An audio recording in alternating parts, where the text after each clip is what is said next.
video class, we will start with a new chapter, that is evolution.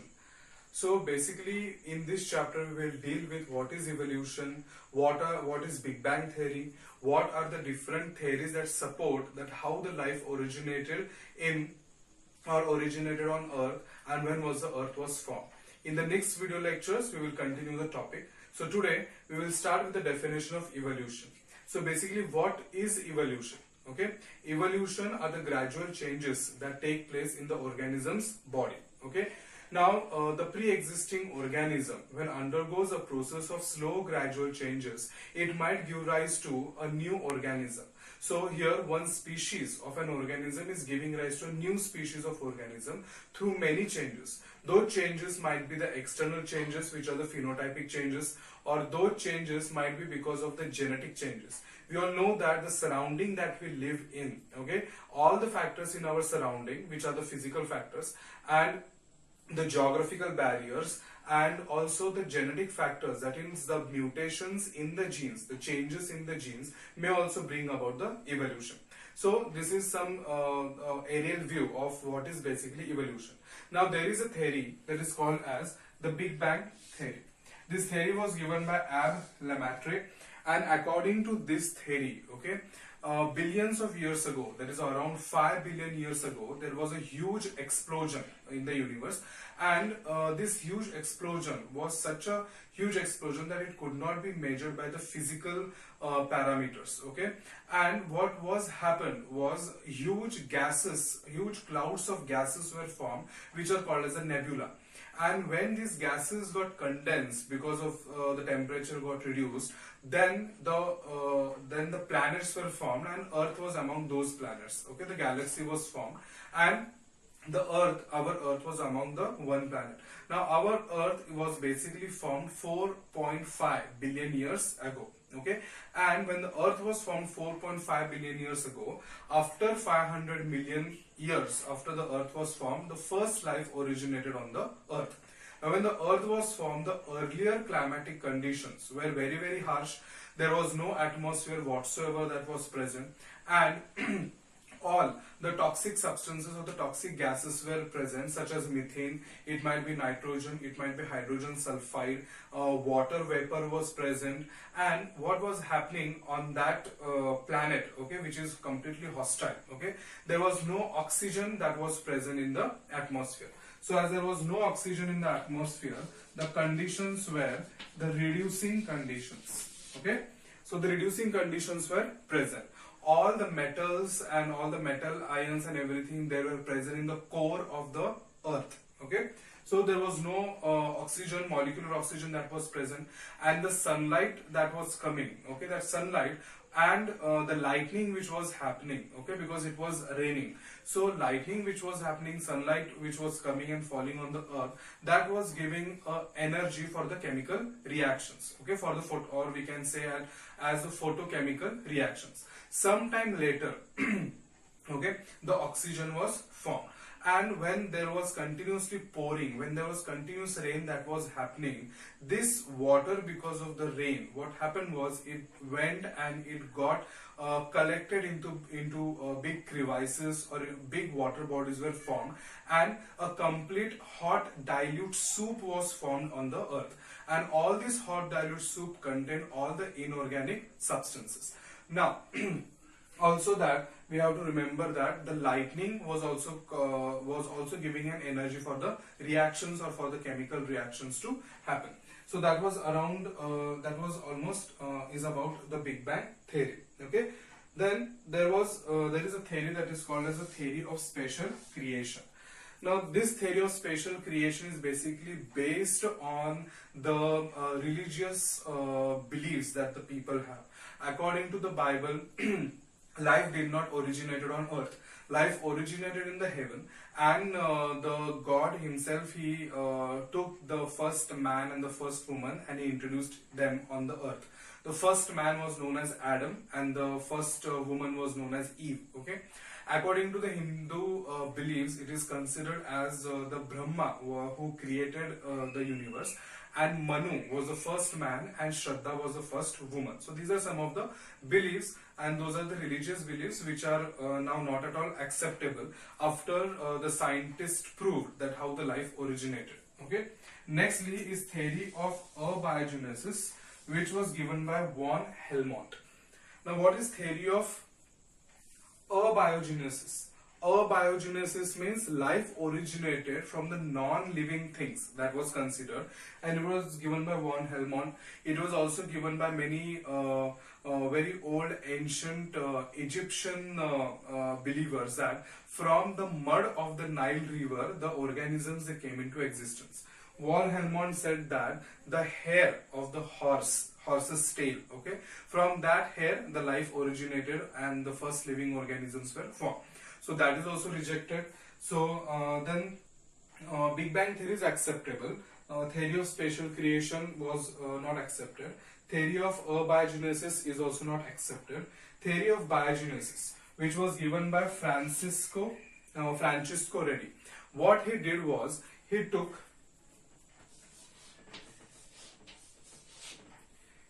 3 flasks, or he took 3 containers, and in these containers what he did was in the 2 containers he took the meat.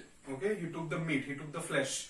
That flesh was cooked, and he put that flesh into all the 3 containers. Okay, what he did was the 2 containers were closed completely with muslin cloth and a reversement cloth, and here the 3rd container was kept open. Okay, and inside that what was present was the cooked meat. Here he did not found any living organisms or any small larvae or anything that is growing. But the container which was open, okay, you found that many flies, that is the house flies, were hovering around that, and they laid the eggs onto the flesh, because we all know that the flies, they require, the female flies especially, they require flesh to lay the eggs. Okay, and on these eggs maggots were formed. What were formed were the maggots or the larvae. So he said that the life originated from the non-living things. Okay, then life originated from the living things, from the pre-existing living things. Then was Spallanzani. Spallanzani also carried out the same experiment, but instead of meat, what he used was the hay. He used hay infusions. Okay.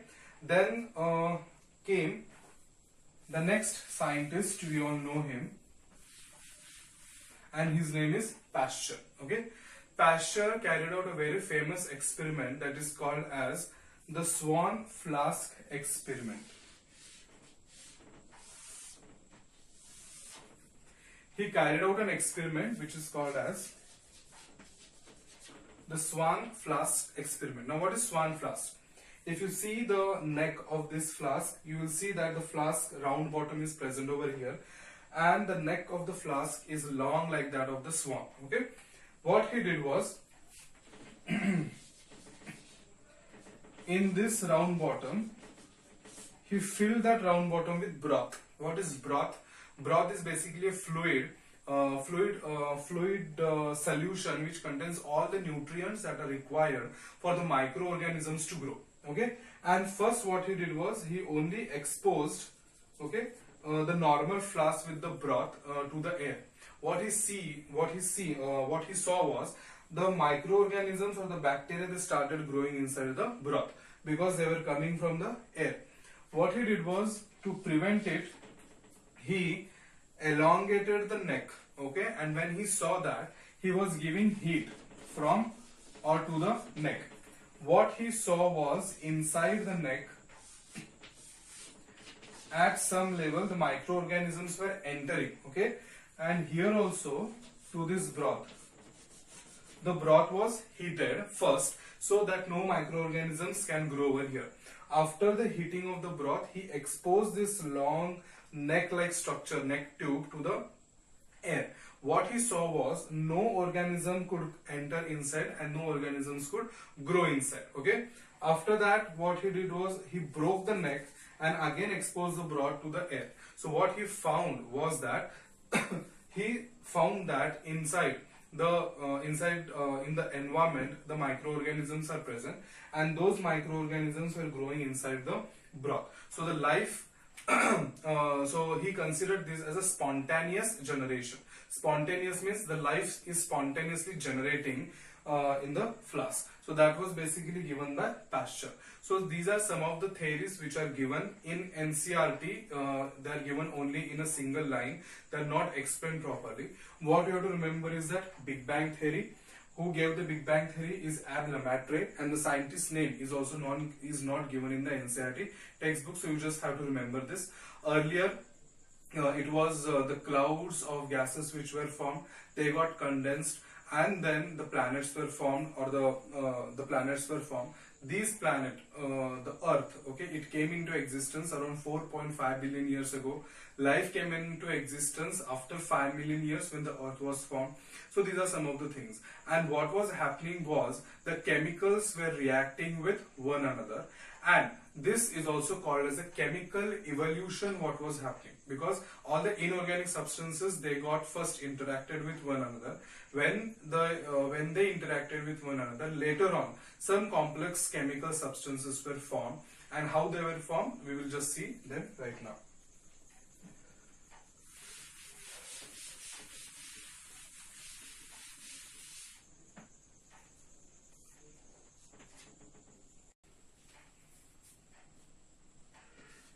Was methane was getting formed, hydrogen was getting formed, also CO2 was getting formed. Now after this, what was found, that when all the inorganic substances were interacting, some simple sugars were formed, okay. Then some fatty acids were also getting formed, amino acids were getting formed. So these are some of the simple substances that were getting formed. So when these amino acids, fatty acids and sugars, they start interacting with one another, later on some complex substances were formed, like DNA, it might be RNA, it might be the proteins that were getting formed.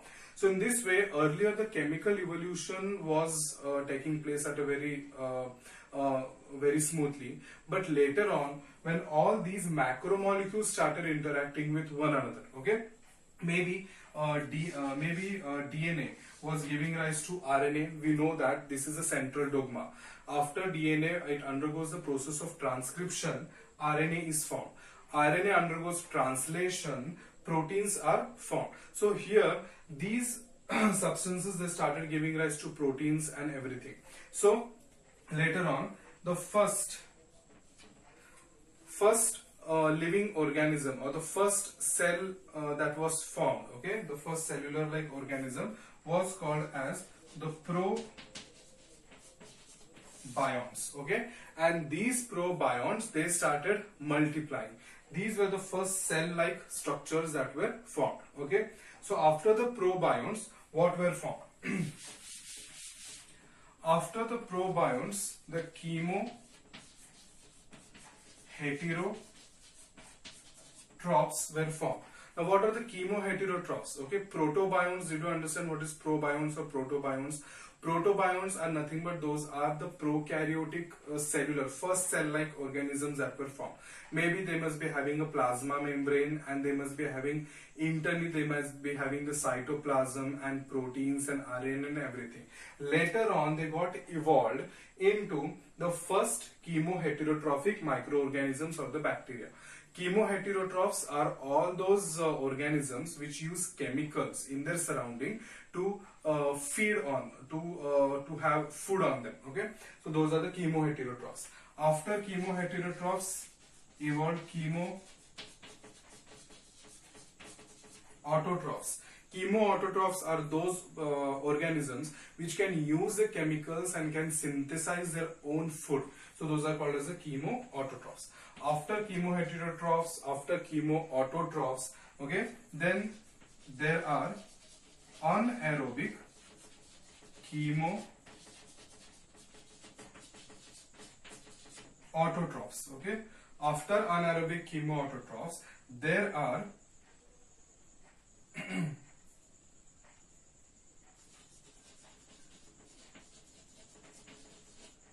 chemoautotrophs, but they are unoxygenic. Okay, so anaerobic chemoautotrophs means the microorganisms which do not require or they cannot live in the presence of oxygen, and they can prepare their own food by using the chemicals. What are chemoautotroph unoxygenic microorganisms? They can synthesize their own food by using the chemicals present in the surrounding, but they do not require oxygen. They can live in the presence of oxygen, but they do not require any oxygen. So that is the chemoautotroph unoxygenic microorganisms. After this came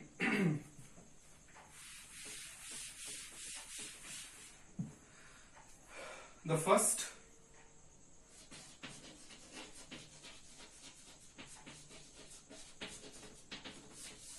photoautotrophic microorganisms.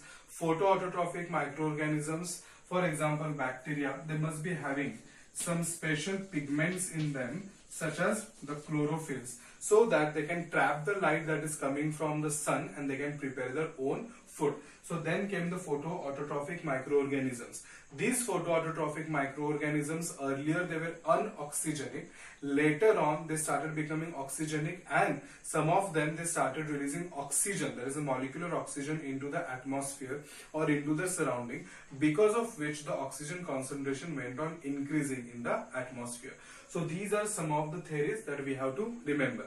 In the next point, what we are going to study is that the chemical evolution took place. Okay, all that we saw right now was a chemical evolution, that how earlier only the inorganic substances were present, from them the organic substances started forming, from those organic substances then the protobionts were formed. Okay, all this is a chemical evolution. This chemical evolution, okay, theoretically it was given by the two scientists, Oparin and the another is called as the Haldane. Okay, Oparin and Haldane, they gave the chemical evolution, but it was experimentally proven by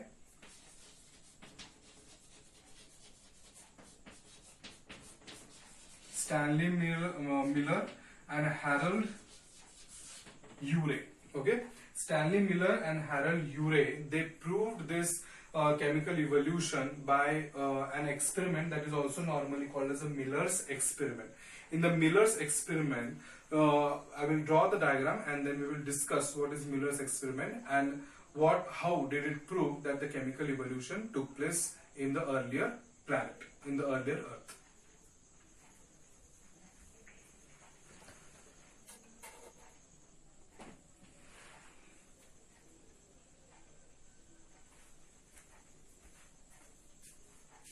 Okay, now we will discuss about an experiment that is very important, that is the Miller's experiment. Okay, Miller's experiment is basically carried out in an apparatus which is called as a spark discharging apparatus, because in this apparatus there is going to be some spark discharge. Okay, we will see now.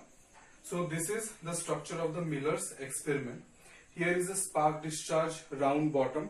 These are all the glass rods which are connected to it. Okay, now here earlier what is done is that earlier the vacuum is created.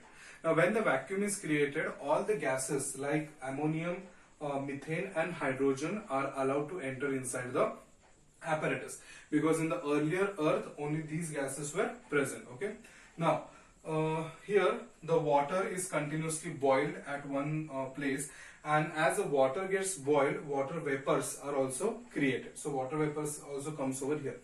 Ammonium, methane and hydrogen, they are in a ratio of 2:2:1. Ammonium and methane 2:2, and hydrogen is 1, that is 2:2:1. Okay, now when the water is entering inside and when the gases are also coming inside, here there are two electrodes. Okay, these electrodes are going to produce, okay, a discharge, an electric discharge, which is going to simulate करना मतलब उस time पे जैसे था वैसी conditions यहाँ पे create किए जा रहे हैं with the help of the electrodes. Electrodes are going to produce a discharge which is going to act like that of the lightning that was taking place billions of years ago. So lightning effect is given over here, that is the thunders which were happening, and this is going to give an energy for the chemicals to react with one another. Now when these chemicals react with one another, here is a condenser, okay, because the temperature is going to be hot over here.